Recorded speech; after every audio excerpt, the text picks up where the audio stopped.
We are, in fact, back. Let's hope we're back. We got cut off midstream. That was interesting due to the nature of the discussions I was having to randomly get cut off. But sometimes it's like that, right? I think maybe my phone just overheated. Okay, let's say it was that. Let's say it was the phone overheating. Let's not get too conspiratorial. All right, guys, I'm dropping the links in the chat. Make sure you send your coach to Studio Millions, all that, blah, blah, blah. That's how we do it. All right, we're back. So I was saying that sometimes you can start to use the Socratic method of teaching to help your students understand better. And just in general, right? Like it's kind of fun to ask questions. So I was asking questions about any kind of belief system. If you were to adhere to the belief system, right, does that mean that you identify as the belief system, or is your identity enough, even though you don't adhere to what the belief system preaches? And then I was explaining that my student had some questions because there's something that I would say would be a good idea, which is like stick and move, right? Hit and don't get hit. And then there was a high level UFC fighter who was saying, no, stay in the pocket and bang, right? And this person was asking me what the difference, like, why would, because I was working on this and then they told me to do this other thing. So now I don't know what to do. And I said, well, imagine that we had short range, very, very short range, close weapons, right? And we could only use them with blades or whatever in close combat.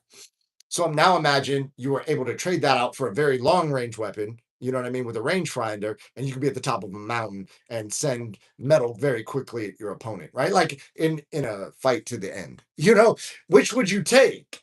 You wouldn't stay there with the short range blade and fight in a blade fight. You know what I mean? You would go take the long because there's no risk at that point. You can see people from far, right? Like that's that. So in mixed martial arts, why not utilize range as a tool?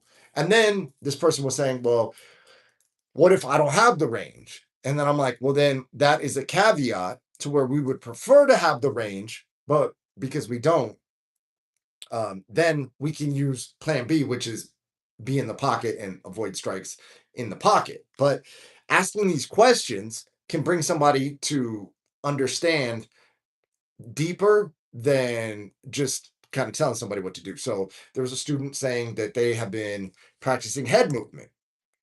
And my question was, why? And well, it's to move my head. I know, but why? Well, because such and such coach said move my head. And I'm like, okay, well, are you slipping punches? Yeah. Are you slipping punches at kick range? What? I'm like, watch this. I throw it too, you slip. Boom, kick comes right after it. That would have knocked me out. Okay. So what context are you slipping punches? What context is the head movement? Right? So just because something is true in one instance doesn't mean it's universally true, right?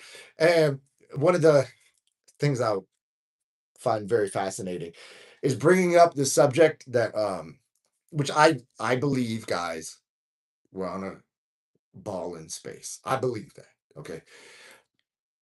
Hypothetically speaking, but if you were to ask a question like, why would one believe that?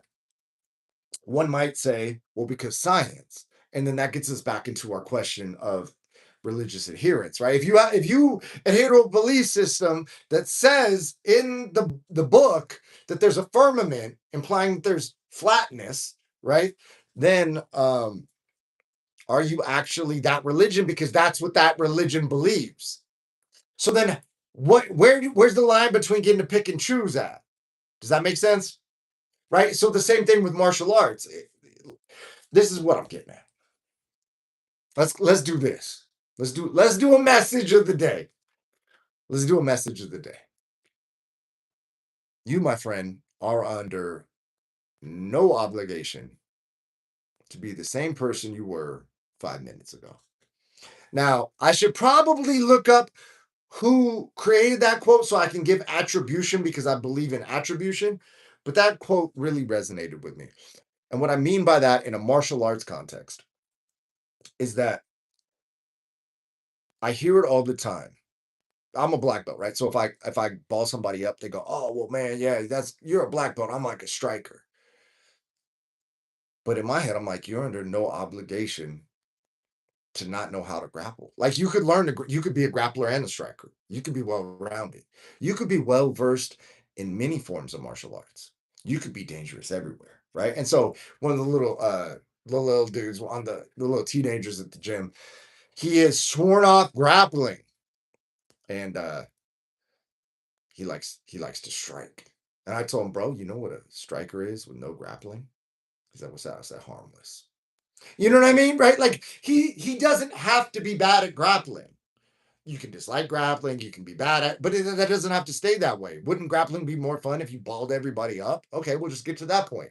And then when people go, oh, bro, you're striking six. See, I'm more of a grappler. Then you could just be like, dude, grapple me, bro.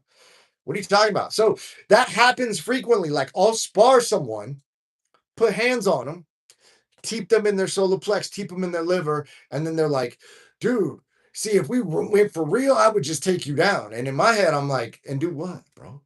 Because you're like a fucking low level. You're like, what are you gonna do, right? And so it's awesome to be well versed in everything, and then as an example for life, which clavicular, see how I'm tying all this together, which clavicular doesn't understand, right? Is that by learning about yourself and getting firsthand knowledge of these life lessons, that like you don't have to stay just a striker.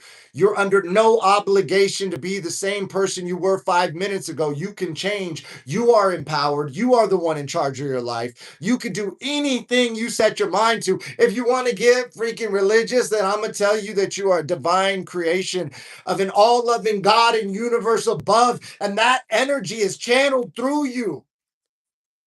And you're telling me you're just a striker? Anyways, guys, I love you. That's the chat for tonight. Arp on the Dawn 100. Alan Watts said you're underdog. Okay, yeah, Alan Watts is the guy then. Shout out to Alan Watts. We'll end it on that note. Appreciate you guys. Make sure you have subscriptions and notifications on and like the freaking video, guys. I respond to all comments while the channel still allows me to do that. Pretty soon, it's only going to be super chats and like really, really good comments. But anyways, have a good night, guys.